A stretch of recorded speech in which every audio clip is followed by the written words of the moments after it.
going on, everybody? It's your boy Rail back with another review, man. Yo, apologies, please. I'm very sorry. So, you didn't get your Mayans Monday, this past Monday. I'm not gonna lie to you. It was Labor Day, and I wasn't gonna work. It's a holiday. To hell, I was like, look, I could have did it, maybe, but Rail deserves a holiday. I didn't want to do shit. But that's why I'm here. I'm here to right my wrongs and give you your Mayans. Because you deserve it. All right? First and foremost, man, salute to the Discord gang. To those listening on Spotify and Apple Podcasts for your audio pleasure. And of course, you, the viewer. What's popping? We're going to get into it. This is Mayans Season 2, Episode 9. And this one, it was quite layered. It was a lot going on. And it enlightened me on a few things that I must have missed because I'm still confused. I had to rewatch this episode twice. I usually don't have to do that. But I had to go back to see if I super missed something. And I came up with the conclusion that no, I didn't. I saw it all. And I'm still lost. But where do we begin? First off, should I get to my confusion? Should I just go straight to that? Yeah, I'm gonna go straight to that. Taza killing Riz. I'm not even finna bullshit y'all. I want to get right into it because this is the most important. My brain won't even work unless I get this out. I'll just be reviewing and thinking about this. The Taza killing Riz, fam. I need help. This is why I rewatched it. I'm like, okay. Taza voted no war. And he said he told Bishop, he told to Hank via Hank, Taza said he's gonna land wherever you land. And he was part of the VM. We saw that conversation with him and Creeper. Creeper was like, yeah, so why you ain't tell us? And he was just chucking it up to you. I was young, bullshit. I was just trying to find myself, hooked up with them, found out we had some internal beef. I'm done. That was cool. Creeper didn't need nothing else. There was nothing more to it. And then yet and still, he votes with Bish. He tells Creeper it's no big deal. But then he kills Taza. And so I've been racking my brain, right? Because in, I believe, one of my reviews in season 3, I was like, oh, Taza killing Riz because he knew. Because Riz somehow knew about Taza's secret, right? His little relationship, his real self. I think I super fucked that up, and it took me rewatching this to figure out what was I talking about? He just killed Taza. The only reason I could come up with is that he took Taza's life so they would force the Mayans into war, right? Somebody help me. That's the best conclusion I came up with. So I was super wrong in my season 3 review. So I'm doubling back and I'm trying to figure out why did Taza kill Riz? And like in the fashion he did it, that whole thing, from the way he killed him to the way he consoled Creeper after murdering a brother. That was the nastiest thing I've seen. That's the nastiest thing that happened all season 2. He slowly murdered Riz. And Riz is unconscious, so he can't even make a sound. He's just convulsing. He's cutting off the air supply and talking about sorry. And I'm sitting there like, what? So yes, if y'all know something I don't know, if you remember something I don't remember, please educate me, because that's what I've come up with. He did that to start this war so he could get his revenge on Paolo. And if that's the case, I could not be more disappointed in his decision making. Can I just run through the myriad of options he had instead of murdering a Riz, a brother, a MC, somebody who would die with you? Can I just come up with just a few that popped off the top of my head if that was the case? Thing one, I don't know, vote vengeance. That's a you. Wouldn't it be no tiebreaker? You were it. You could have voted vengeance, and it was at the table. Vengeance it is. Bishop be damned. Irish Gun Connect be damned. Other Mayans charters be damned. So that was a simple one. I'm just off the top of my head. The second thing I was thinking, okay, if you don't want to disappoint Bishop, you want to look out for all charters involved, but still get your shit off. How about, I don't know, you cooperate, show up to the meetings where Paolo's gonna be, and then maybe lay on him, right? Lay in the cut, see his moves, pop out when it felt right, and put him down. Bang, bang. Execute style. 2 to the chest, 1 to the head. Is that how it goes? I think so. Yeah. So that was just 2 very simple options right there. Murdering one of my brothers in order to enact a war, I could see that being an option if the first 2 didn't exist. If there were no other options.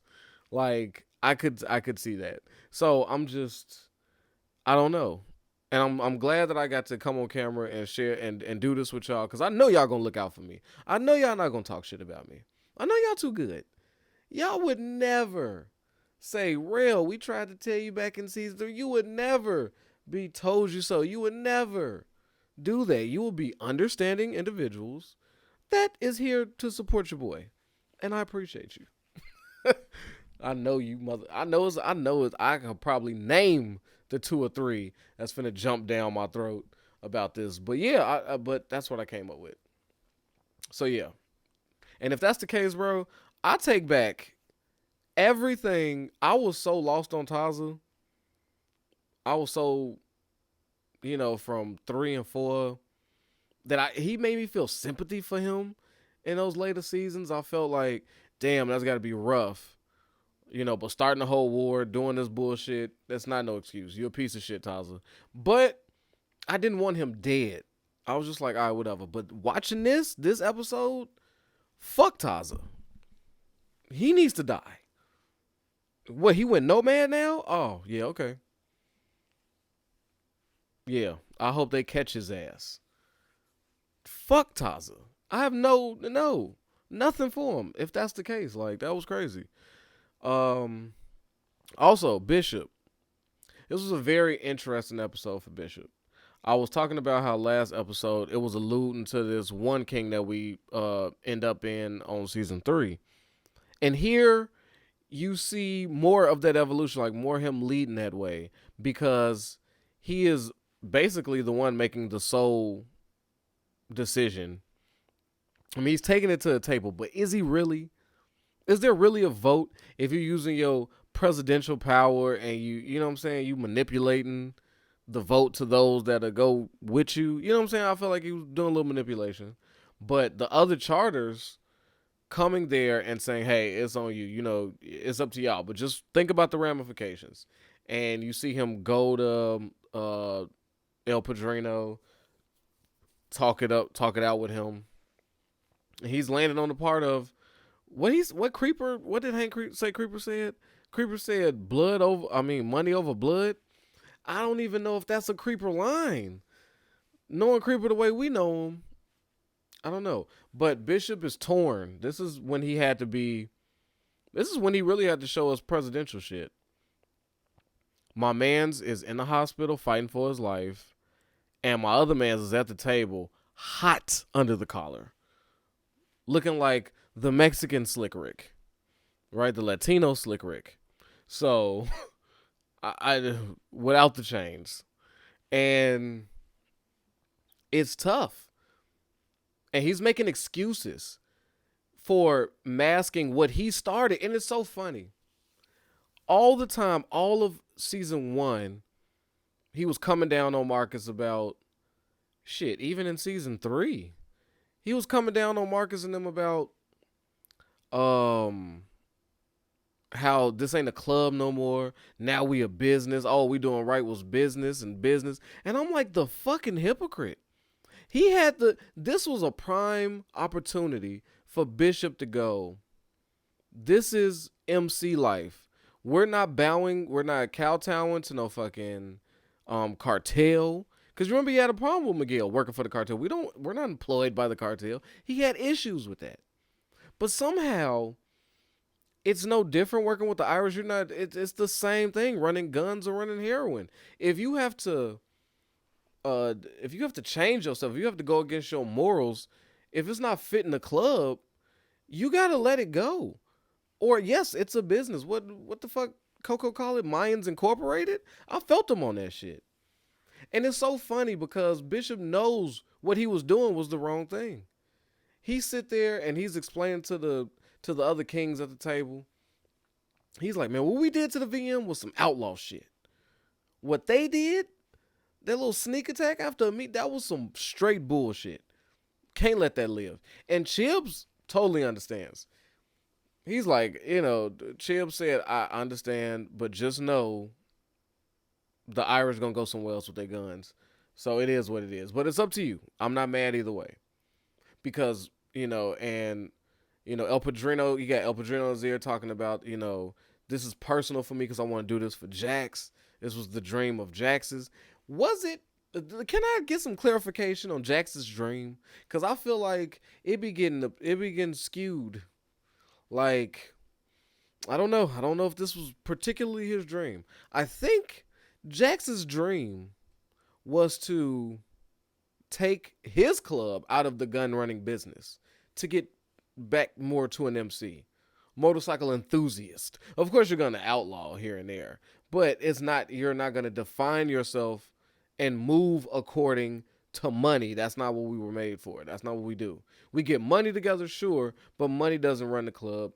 The club runs the club, and we make money together. And when he said, yes, I don't want to be in the gun business, maybe he said, give it to the Mayans. If you have to give it to anybody, give it to my people, the Mayans. I don't think he'd be stressed if the guns ended with the Niners, with the Asian mafia. I don't know. I don't think he'd have a problem as long as his club, A, does not get hurt from this, like physically, like you're not selling to somebody who's trying to kill you with the guns you just connected them with. I'm sure he wouldn't like that. Nobody would like that.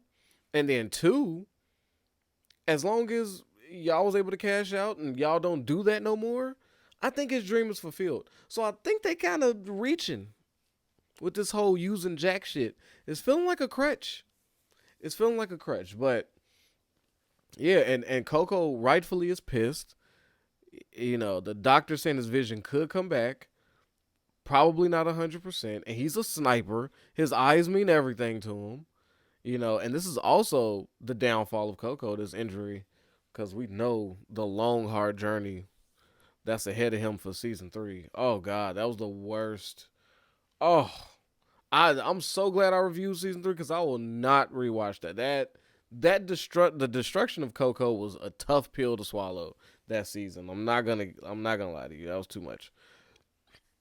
But so Bishop, like I said, he proves to be a hypocrite, and he seems to, I don't know. Maybe I got him wrong. Maybe he wasn't a good president. I thought we was on board with him with One King. Come on, people. We were on board. I was number one on the Bishop train. But I must have forgot the person he was in season 2. Like, if you're going to be about the bullshit, be about the bullshit. I ain't got no problem with it. If you like, look, this club fucking sells heroin and we finna get drugs. The Mayans, we make money. Okay? Fuck what you're talking about. We make money. It's not how it started, but if that's what the president you're going to be, stand in that. I'm cool with that. And then if you're the president, say, no, I'm not working for nobody, not the Irish, not the cartel. If I could do a little something, get some money on the side, cool. But I'm not employees of theirs. I'm not finna be doing this and being their mule for guns and drugs. No, that's not what this MC is for. Then you need to stand in that. You can't be talking righteously and then doing business nastily. Like it does that. So Bishop, I don't know. And I thought for a second when Coco snapped at the table, which was a terrific scene. Coco fucking killed that, slobbed and everything, and you could tell like Coco was in his bag. That was not scripted. You don't script slob, right? You feel slob, you act and you anger, and then the saliva is just like, I'm just coming. So I gotta salute Coco for that scene. That was an excellent scene. Oh, but yes, he shows his anger and he wants, because he's like, what is this, Mayans Incorporated? Like, where's my health plan? Like, this is bullshit. Everybody knows this is wrong. They know this is wrong. And then to hear from your president, well, Coco, if your vision was permanently fucked and if Riz was like dead, then of course I'd go to war. But since one is just partially dead and the other one's partially blind, like, what, my nigga? No, that makes no sense. I'd be heated too.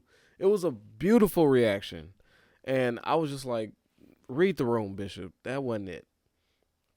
That was not it. Also, another great scene. Low key. It was a low key scene. But it had power in it. If you was like peeping it, it was really well done. And it came surprisingly from Emily. I know. I couldn't believe it myself. I was watching, and I'm a hater. And it's funny, I call Bishop a hypocrite because I too am a hypocrite. But I stand in my hypocrisy. I don't give a shit. And I stand in my wrong. I'll go to the grave wrong. I don't give a shit. Y'all know how Rail give it up. That's why you here. That's what you like. What is Rail? Rail be so wrong and he don't give a shit. I don't even know people's names. But you know me. We know each other. Anyway. Yeah, I'm surprised it came from Emily. Like, and I have to give flowers where flowers are due. She read Miguel like a book. Okay, so Miguel has a touching scene with Nestor, right? They on the stairs, they having a little touching scene. It's like, you know what? Can we just drop the whole I'm your boss? We're cousins. Come on, let's just talk for a second. My wife is out there chain smoking, right? Nestor lets her know she done been through a half ball of Merlot, so shit's real. Emily's out there smoking squares, drinking vino. So, hey, it's been a rough one. And Miguel is just at a wit's end, so he's just looking for some comfort, talking to Nestor. And Nestor gives some pretty good advice. Yo, if you keep lying to her and getting lies back, why don't you try a little truth, baby? See what kind of currency the truth will get you. Now, funny thing about that. I like what Miguel attempted to do. It was awesome. Miguel attempted to give her sure, he gave her some truth, but nothing of like merit. What did he really tell her?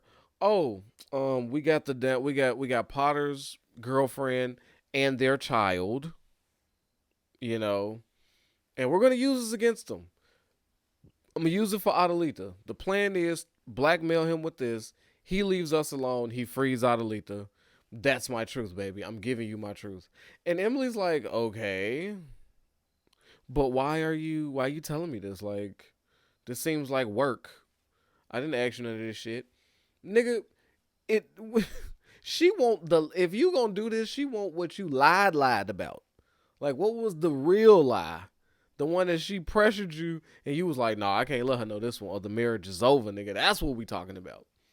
That's when you gonna get the real truth.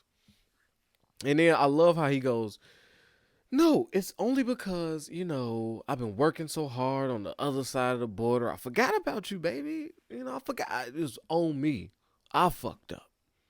And I'm like, oh, I see what you're doing. Oh, a little self-deprecation coming. Okay, okay. Soften her up with the you're right, I was wrong. I know what I neglected. What woman don't want to hear that? Especially when they feel that way, right? So he's easing it on in. He's like, yeah, I just want to, I felt like I had to share this with you because I just want to be so truthful to you, baby. I just don't want there to be no lies. I'm sick of the lies and truth. And Emily's just like, okay. I'm loving her face in this scene. If you get a chance, please rewatch the scene. It is magnificent. She does a hell of a job with her face, with her facial expression. She just gives them a stale, like, all right, I'm following lies. And she's just agreeing because she agrees that lying is bad. You know what I'm saying? Like, it was like obvious. So she's like, yeah, okay, yeah, I'm with that. And that's all I want too, babe. No lies, sure. She's just placating it, like, yeah, okay, what the fuck is going on, bro? And then he drops the hammer, right? The best switch up ever.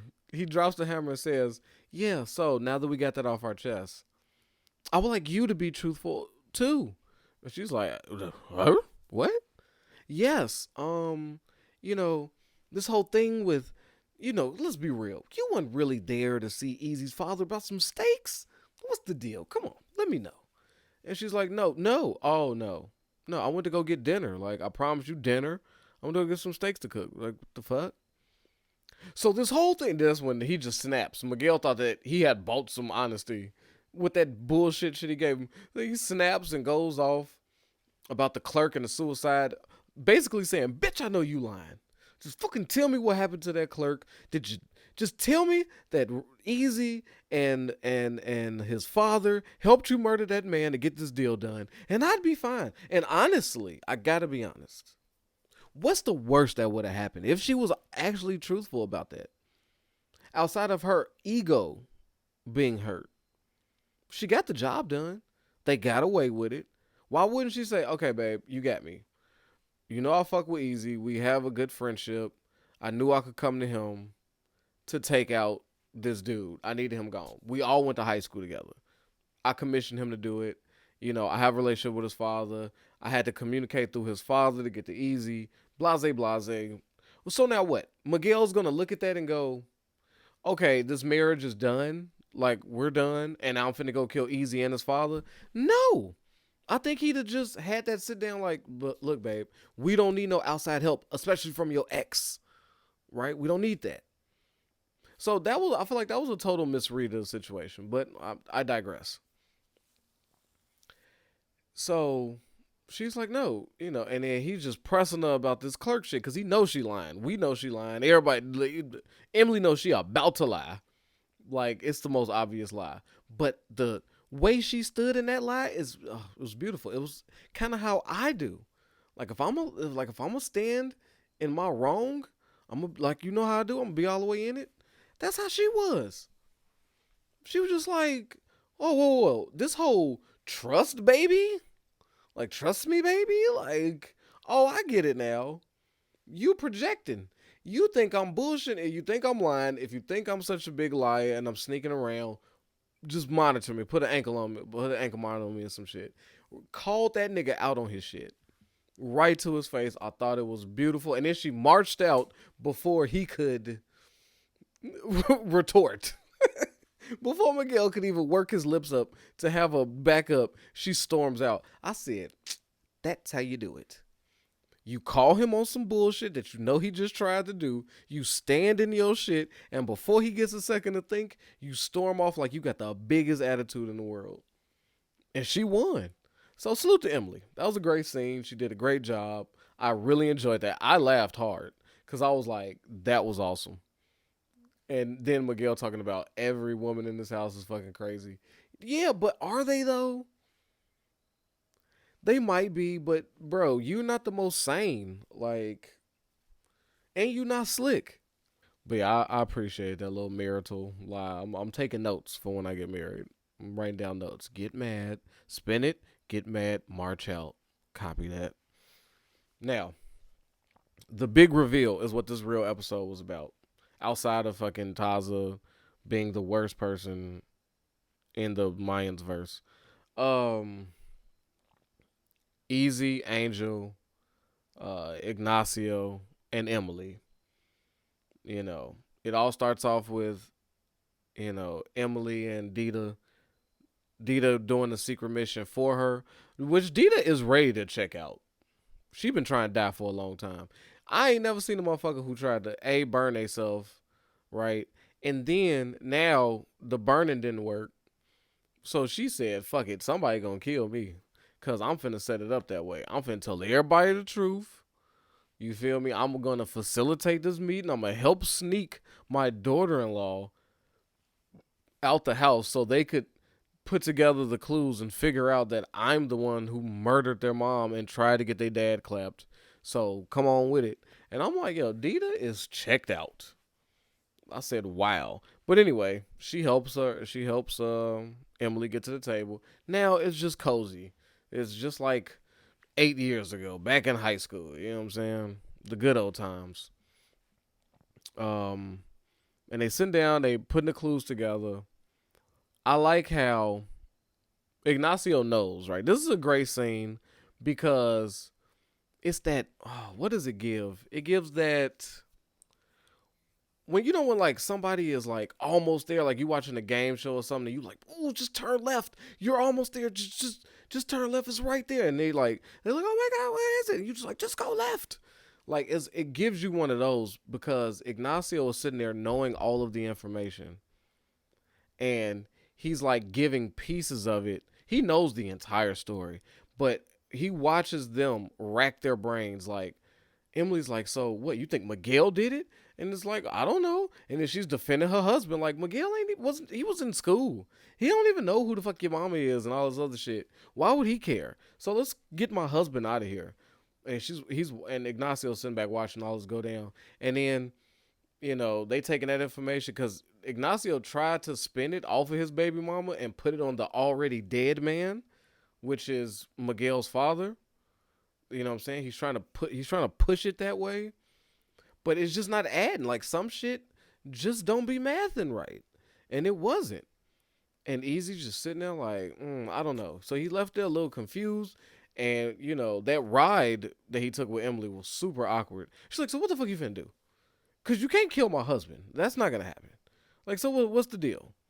We know that somebody in the family had something to do with trying to get your parents murdered. Sure, we get that. But what's the deal now? You know, and they leave that conversation, and Easy just told her, like, I don't know. I don't know. Like, nigga, you finna kill something.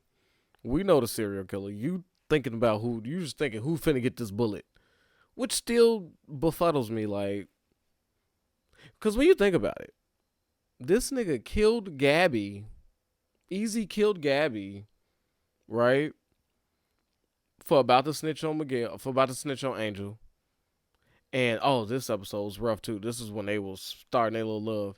So he choked out Dita, shot Gabby in the face, but lets Happy roam around. Excuse me? The actual man who shot your mother dead. D-E-D, dead. He shot your mother dead. And the reason you spent all those years in prison because you thought you was popping to him and you shot a cop. So this man who ruined your life, you let walk off into the sunset? No, I'm not feeling that. I don't know. I don't get that. I don't know how that works. I guess what I'm saying is I would like to see Easy kill Happy. Like, new Easy, serial killer Easy. I mean, he's clapping everybody anyway. And I love Hap, but fuck that. He gotta go. Or it just don't make sense. But anyway, yeah, so he's sitting there telling her, like, I don't know what I'm gonna do. And then when he sees Dita's face, in comes his beautiful mind thing, his photographic memory. He gets back home. Now he's shuffling because he's got Dita's face on the brain. Now I gotta see pictures. I need more. I need more to get back into that bank. And he goes, he discovers it, and fucking Ignacio is over there choking back tears. Choking back tears. And Easy discovers it, and he's like, I knew you was gonna get there. I tried. Thought we could put this off on Miguel's dad. Nope. And he's just saying sorry. Like, yeah, and it is his fault. I mean, damn. He didn't. You know what? I'm gonna tell you, it was Felipe's fault because fellas, I want you to pay attention to this. This is only for the fellas. Right? No, actually, this could go both ways. But I'm going to talk to the guys. But ladies, pay close attention. Felipe is a definition of, the sins of the father. That's what that was. Felipe's sins have created this cascaded thing of shit to happen. And you're like, what was his sin? Was it adultery when he slept with a married woman? Maybe. But nah. The real sin is that Felipe was giving Dita premium pumps. I'm talking about terrific thrusts. That man gave her A+ academic dick. Blew Dita's top. Probably had her in all type of funky what's the shit called? Just different positions. Probably put her in like a figure 4 lock. Like just pretzel Dita. Really changed that woman's world. I mean, I can't think of nothing else. What else would drive a woman to the point of wanting to murder you and your new wife? Because she saw you at a carnival together. And all them years later, she's still tight. And it's like, no, I remember that dick. It can only be one thing. And yeah, talking about love. They didn't have time to love. They didn't go out on dates. She was a married woman. They weren't kicking it. They would hold conversations, and then Felipe would pile drive her ass. So, I'll tell you this, not to give you a nasty visual of Felipe versus Dita in a versus. It is to tell you, fellas, ladies, maybe you shouldn't give you A1 performance until you've psych evaluated the person. All right? Because good dick will make a motherfucker key your car, put shit in the bust your windows out, fucking threaten your mama. Like, you don't want those problems, bro, because you trying to outperform. Like, you out here. All right? Just, hey, mid. Ain't nothing wrong with some mid. She get hers, you get yours, call it a day. All right? Don't do too much. Just hold back, ladies. Same way. Whatever y'all do, that little twisty McTwist move that you do, blah, blah, blah, blah, maybe hold off until you've psych evaluated this nigga before you realize that he will not kidnap you and put you in the trunk and drive you miles around town. Like, so please, people, if you take anything from this video, save your A material for marriage. Don't just be giving out A performances to just any rando. All right? Save the best for the last. Can't go wrong. Otherwise, she'll put out a $200,000 hit on you and your wife when you decide to leave her. So there's that. But I have to say, excellent episode. And I'm twisted between. I think I'm gonna give Coco winner of this episode. I want to give him winner of this episode, but I was very impressed with Bishop's acting. So I don't know. But this episode, I give it a 9 out of 10. Only reason it doesn't get a perfect 10 is because it didn't explain this Taza shit very well. I didn't like that. I didn't like the thought process. But if I'm not being biased, it's probably a 10. It seems like a perfect episode. Like, it's the perfect episode 9 for the finale that's coming up, which is Monday. I'm going to be on time for y'all. And after that, I don't know what to do on Mondays. So that's something to figure out for later, too. But you know how it goes, man. Protect your health, yourself, your wealth, man. Your boy Rail is out of here. Peace. Yo, I know I don't need no introduction, but y'all know who it is, man. It's your boy Hollywood Rail. And I appreciate you for sliding through and watching these videos. But you know what I need from you? All right, if you ain't already, I need you to like this and subscribe this, man. We at 1,000 trying to get to 2, all right? Push it for your boy. Get them algorithms up. So when it come to that subscribe button,